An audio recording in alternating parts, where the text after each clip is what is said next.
안녕하세요. 한글처럼 쉽게 부동산을 공부하는 한글부동산 채널입니다. 자, 오늘은 이 계약금이 위약금으로 작용하는 경우와 해약금으로 작용하는 경우의 차이점을 한번 알아보도록 하겠습니다. 자, 더불어서 계약할 때 우리가 위약금 특약이 있는 계약과 또 위약금 특약이 없는 계약의 차이점을 여러분들은 꼭 알고 계셔야 한다는 점 다시 한번 강조드립니다. 우리가 일반적으로 계약을 체결하고 상대방이 채무 불이행, 즉 계약 위반 행위를 하면 상대방이 나에게 지급한 계약금을 당연히 몰수할 수 있는 거다라고 알고 계시는 분들이 많습니다. 자, 하지만 엄밀히 말하면 이 계약금은 상대방이 채무 불이행을 했다고 해서 당연히 내가 몰수할 수 있는 것은 아닙니다. 유상계약을 체결함에 있어서 이 계약금 등 금원이 수수되었다고 하더라도 자, 이를 위약금으로 하기로 하는 특약이 있는 경우에 하나여 민법 제398조 제4항에 의하여 손해배상액의 예정으로서의 성질을 가진 것으로 있을 뿐이고 그와 같은 특약이 없는 경우에는 그 계약금 등을 손해배상의 예정으로 볼 수 없다라고 했어요.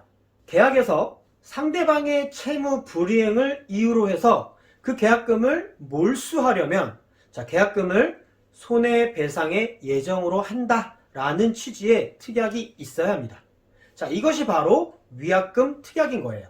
만약 위와 같은 상황에서 이런 위약금 관련 특약이 없는 상태라면 자, 매도인은 매수인에게 받은 계약금을 돌려줘야 되겠죠. 그리고 상대방의 채무 불이행으로 인해 발생한 실제 손해액에 대해서 상대방에게 그 손해배상 청구를 해서 그 손해액을 보상받을 수 있을 뿐입니다. 자, 그런데 왜 우리는 그동안 이 계약금은 상대방이 채무불이행을 하면 내가 당연히 몰수할 수 있는 것이다 라고 오해하고 있었을까요?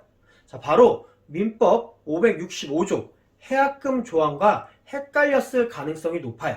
민법 565조 해약금 조항의 의미는 내가 스스로 이 계약을 해지하고 싶을 때 즉, 이 계약금을 포기하고서라도 나는 이 계약의 구속력으로부터 벗어나고 싶을 때 계약의 해제 의사표시를 하고 또 계약금을 포기하고 계약을 해제할 수 있다는 의미입니다. 그러니까 내가 스스로 이 계약에서 벗어나고 싶을 때 사용하는 게 해약금 조항인 거예요.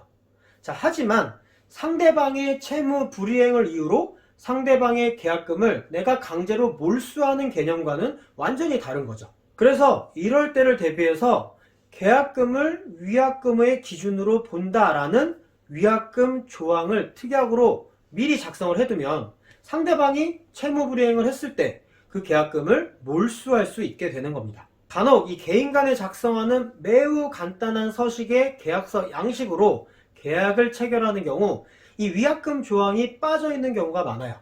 자, 이 경우에는 상대방이 계약 위반을 했다고 해서 상대방의 그 계약금을 내가 당연히 몰수할 수 있는 게 아니라는 거예요. 상대방의 채무 불이행 행위로 인해 내가 실제로 입은 손해에 대해서 손해배상 청구만 가능한 거예요.